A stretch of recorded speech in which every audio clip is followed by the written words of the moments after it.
has an awesome relationship with money. Like, yeah, I mean, I'm talking hashtag couple goals kind of relationship. Who here has like a slightly, a little bit toxic relationship with money? Like sometimes you want more of it, sometimes you don't know where it went, and when you're really, really pissed off, you're like, oh, money, that money, root of all evil, right? Well, you know what, for those who don't know, I guess it was given in my introduction, I am not a stand-up comedian, I am an accountant in the day, and at night I am an accountant who's sleeping, but I'm also thinking. So, throughout my life, I always see people struggling with money, feeling stressed. I've seen it tear relationships apart, not even at work, just in general life. So I want to be something of a couples counselor tonight. I want to help everybody here have a fresh perspective on how to heal that relationship with money so that we can all have that healthy relationship we deserve, right? So the first thing that I have learned is that, man, money, it has emotional baggage, guys.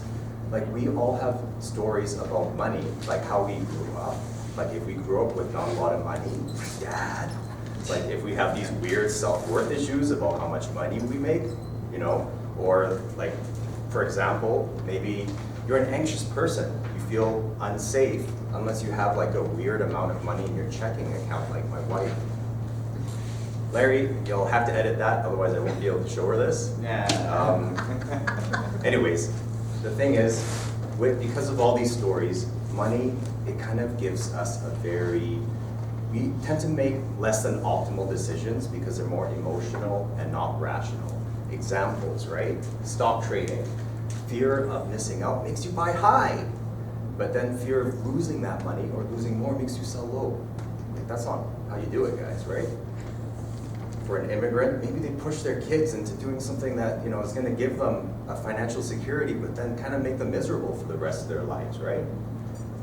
Third example, maybe because they've heard about it, it's like, oh man, I got to have 6 months worth of savings in my checking account, otherwise I'm not doing it right. So I'm going to do that even though I have like tens of thousands of dollars of lines of credit or credit card debt. So these questions like, what do I save? Do I invest? What do I save? Please tell me, Mr. Accountant. These are the type of things that I often get. But you know what? You guys don't need me because you have something already, and it's called cold, hard math.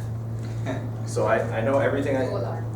I sound very, this is all just theory, right? So that's why I have this little demonstration. I have no idea how this is going to work, but let's find out, right? So in this example, water is money, right? Money is water. This canister, this represents your retirement nest egg. This is how much money you need to survive from the time you retire to the time you don't need water anymore or money, right? This empty bottle, this represents the most valuable commodity we have, which is time. So for this illustration, this is going to be 1 year. Okay, so this is how life generally goes. Sometimes, like when we're first starting, maybe a new job, like we make this amount of money, and then at the end of the year, like that goes in this tank, right?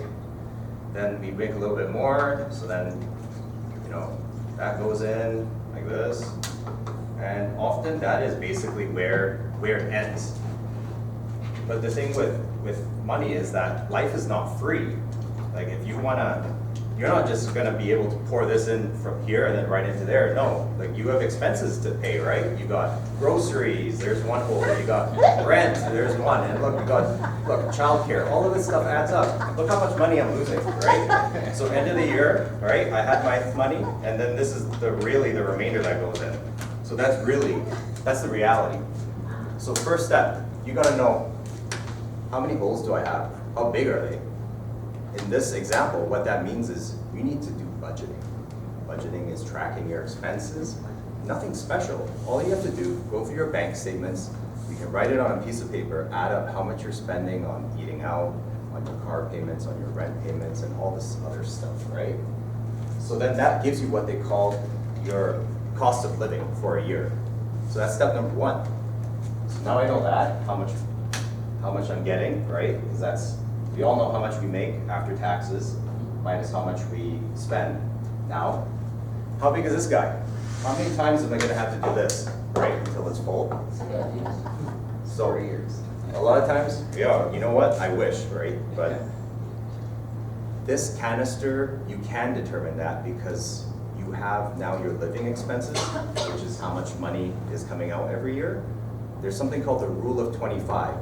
Your retirement goal should be 25 times your annual living expenses, right? So $40,000, if you, let's say, add up your expenses, it's $40,000 a year, that's $1 million. So that's how much you would technically need. But don't forget, you live in Canada. Old age security, CPP, that's $26,000, right? So 40,000 minus 26,000, that leaves you with, you just need to make about $14,000 a year to kind of fill that up. So 14,000 times 25 is now a more reasonable $350,000. So now we know how big this guy was, right? 350,000. And then we know how much we make, how much we spend. So we divide those numbers, right? And that's the number of years it's going to take to fill that guy up. That's just math, right? But let's not stop there. So, you know how we're doing on our goals. What do we do to accelerate that? Like, how do we fill this guy faster? Of course, you can always make more money. You can kill yourself trying to make more money, fill this thing up higher, or you can start plugging some of these goals right up. Like an easy example, discretionary expenses, maybe growth, maybe eating out. Maybe you eat out a little bit, so you learn how to cook, right? So you plug that hole a bit more. And here's the beautiful thing about saving money. Because if you, let's say, invest in learning how to cook, you save 80 bucks a month, that's 1,000 bucks a year, right? But 1,000 bucks a year of this translates to $25,000 less in here. So because you've invested in that saving, you've actually reduced your overall goal. That's why when they talk about retirement savings, savings is a double benefit, if you get what I mean, because you eat less by having a more frugal lifestyle. So there is one thing I want to add because I feel like people might do something.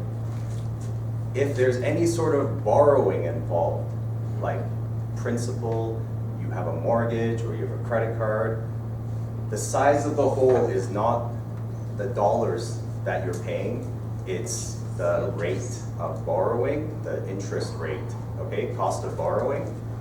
So for example, if you have a small credit card debt, but a big mortgage payment, but the credit card is 20% and the mortgage is 7%, you have to pay off the credit card first. You guys just have to trust me on that because that's a math thing. It's because the cap percentages equalize when different capital amounts are involved.